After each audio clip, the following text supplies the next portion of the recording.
Hello ನಮಸ್ತೆ, guarantee ನ್ಯೂಸ್ಗೆ ಸ್ವಾಗತ. ನಾನು ರಮ್ಯಾ. ಬಜೆಟ್ ಅನ್ನೋ ಪದ ಕೇಳಿದ್ರೆ ಬಜೆಟ್ನತ್ತ ಎಲ್ಲರ ಚಿತ್ತ ನೆಟ್ಟಿರುತ್ತೆ. ಸುದೀರ್ಘವಾಗಿ ನೂರಾರು ಪುಟಗಳ ಬಜೆಟ್ ಮಂಡನೆ ಮಾಡ್ತಾರೆ.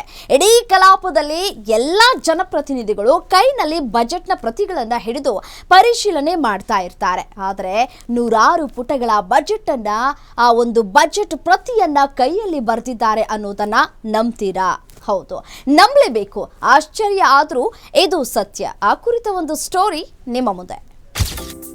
ಛತ್ತೀಸ್ಗಢ ಹಣಕಾಸು ಸಚಿವರ ಈ ವಿಶೇಷ ಪ್ರಯತ್ನ ಸಂಪ್ರದಾಯಕ್ಕೆ ಮರಳುವಿಕೆಯನ್ನು ಸೂಚಿಸುತ್ತದೆ ಮತ್ತು ಆಡಳಿತದಲ್ಲಿ ಸ್ವಂತಿಕೆ ಹಾಗೂ ದೃಢೀಕರಣವನ್ನು ಉತ್ತೇಜಿಸುವ ಪ್ರಜ್ಞಾಪೂರ್ವಕ ಯತ್ನವೆಂದು ಪರಿಗಣಿಸಲಾಗಿದೆ.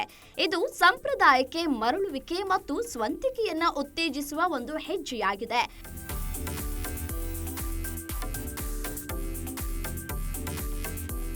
ಡಿಜಿಟಲ್ ಯುಗದಲ್ಲಿ ಕೈ ಬರಹದ ಬಜೆಟ್ ಅನ್ನ ಮಂಡಿಸುವುದು ಒಂದು ವಿಶಿಷ್ಟ ಗುರುತು ಮತ್ತು ಐತಿಹಾಸಿಕ ಮಹತ್ವವನ್ನ ಹೊಂದಿದೆ.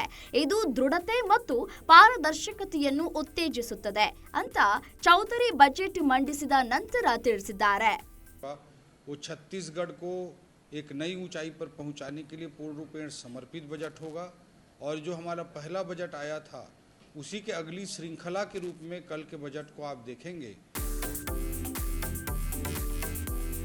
ಚೌಧರಿ ಅವರು 100 ಪುಟಗಳ ಬಜೆಟ್ ಅನ್ನು ಕೈಯಿಂದ ಬರೆದು ಪೂರ್ಣಗೊಳಿಸುವುದಕ್ಕೆ 3 ರಾತ್ರಿ ನಿರಂತರವಾಗಿ ಕೆಲಸ ಮಾಡಿದ್ದಾರೆ ಎಂದು ಹಣಕಾಸು ಸಚಿವರ ಆಪ್ತರೊಬ್ಬರು ತಿಳಿಸಿದ್ದಾರೆ.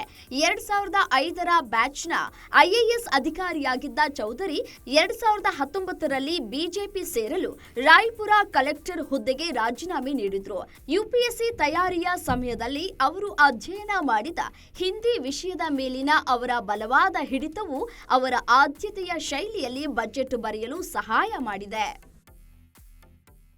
ನೋಡಿದ್ರಲ್ಲ, ಒಪಿ ಚೌಧರಿ ಅವರು ಕೈ ಬರಹದ ಬಜೆಟ್ ರೂಪಿಸಿದ್ದು ನಮ್ಮ ಹಳೆಯ ಸಂಪ್ರದಾಯಗಳಿಗೆ ಮರಳುವ ಮತ್ತು ಸ್ವಂತಿಕೆಯನ್ನ ಉತ್ತೇಜಿಸುವ ಒಂದು ಹೆಜ್ಜೆಯನ್ನ.